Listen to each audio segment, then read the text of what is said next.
When the officers of the Revolutionary Army found out the incident from the newspaper, their expression made us very confused. From the reaction of Monkey D. Dragon, Koala, Ivankov, Makino, and Dadan, it was evident something happened to Sabo. So what happened to Sabo? Is he alive? Did he get captured? What's Blackbeard have to do with this? Let's find out in this video.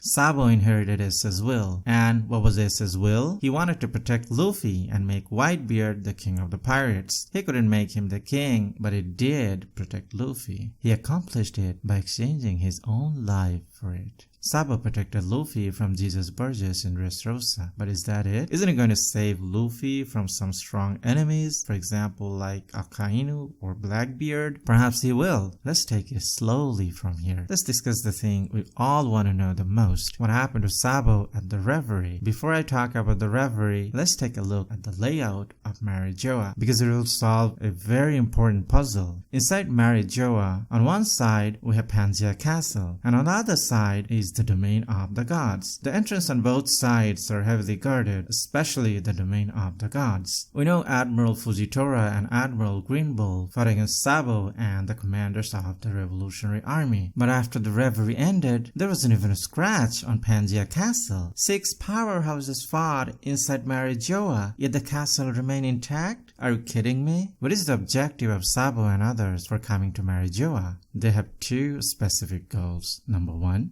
declare war against the Celestial Dragons, and number 2, rescue Bartholomew Kuma. Now, where do the Celestial Dragon reside? Inside the domain of the gods. Where is Kuma staying? He's also staying in the domain of the gods. So, if Sabo and others were to fight, which part of Mary Geoise would they choose? Which part of Mary Geoise would be their target? The answer is obvious, isn't it? The domain of the gods. And that's the reason the Pangaea Castle still remained unharmed. The domain of the gods must have been ravaged by their fights. And if this information is leaked, you damage the reputation of the world government. I mean, you would signify that the world government is not as powerful as people thought them to be. Even the gods and admirals couldn't prevent the residents of gods from getting destroyed or damaged. Their reputation would take a hit. It is the statement of the Revolutionary Army that they are now declaring war against the Celestial Dragons. The world government didn't want the world to know about their weakness or inability to protect even themselves. So they tried to force Big News Morgans not to publish this news in the newspaper. Even though the Revolutionary Army succeeded in their primary objective,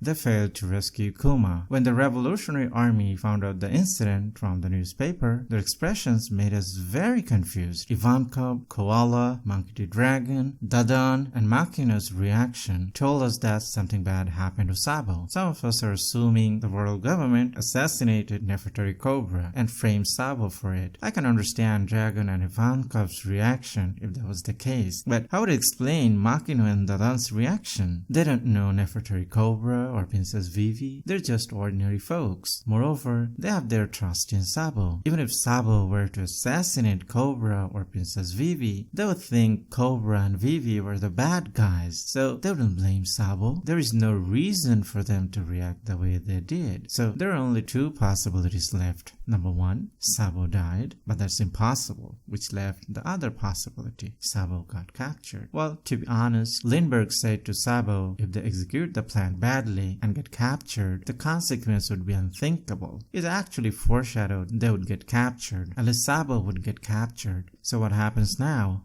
No matter how you look at it, it was Sabo's fault for not sensing Jesus Burgess stowed away on their ship, which in turn exposed their hideout, Baltigo. It was a major oversight from Sabo. Now, he came to declare war against the Celestial Dragons, but he got captured. No matter how you look at it, he made things worse for the Revolutionary Army. But frankly speaking, Dragon put too much faith in Sabo. I mean, he let only 4 of their commanders to infiltrate Mary Geoise and expect things will work in their favor? How could he not take into account of 7 Admiral level characters, Gorosei, and other unknown variables? 7 Admiral level characters are Sengoku, Garp, Akainu, Kizaru, Fujitora, Green Bull, Chaton, and Gion. plus Gorosei. So there were at least 12 Admiral level characters. And you want to face them with only 4? Are you kidding me? No matter how I look at it, it was a poor planning from the beginning. It was a major oversight from Dragon. Like most of us, I also think Sabo got captured and was sent to Impel Down. Actually, Impel Down is a safe place for Sabo. Bon Kure is the de facto leader of the newcomer land of Impel Down. Morley built level 5.5 and connected all 6 floors and made level 5.5 as the hub. So when Bon Kure finds out Sabo is at Impel Down, he would attempt to rescue him. And this time, he would leave Impel Down with his comrade. But how would they escape? Who would help them from the outside? Well, here comes the Blackbeard pirates. Let me ask you a question. Who wants the Mera Mera no Mi the most after Luffy and Sabo? It's Blackbeard. He was so fond of this fruit that he wanted Ace to join his crew. He personally experienced its power when he fought Ace. When he learned Doflamingo wanted to award Mera Mera no Mi as a prize, he let Jesus Burgess coming to Dressrosa and obtain it. Unfortunately, Burgess failed the assignment, but he got another opportunity when he discovered Baltigo. The Blackbeard pirates went full force to Baltigo, but failed to do anything to Sabo. Perhaps the Marines wants to publicly execute Sabo and bait Monkey D. Dragon to take action. Blackbeard saw an opportunity and plans to seize it. He wants to raid the Impel Down or Mary Geoise when the admirals are busy dealing with the Shichibukai or making a trip to Wano country. This is the greatest opportunity he would get. Even if the Marines imprison Sabo on Mary Geoise, it wouldn't change the fact Blackbeard has the advantage. The reason is the same. The admirals are away from the Marine HQ. Blackbeard has 2 weaknesses. He's overconfident and he cannot get over Mera Mera no Mi. Once Blackbeard pirates makes a move and engage the Marines, Sabo and others would get a chance and escape. We have another card that might play a huge role here. I'm talking about Jewelry Bonnie. She hates the Celestial Dragons and the Blackbeard pirates, and currently she's inside the domain of the gods. She would help Kuma and she would also help the revolutionaries.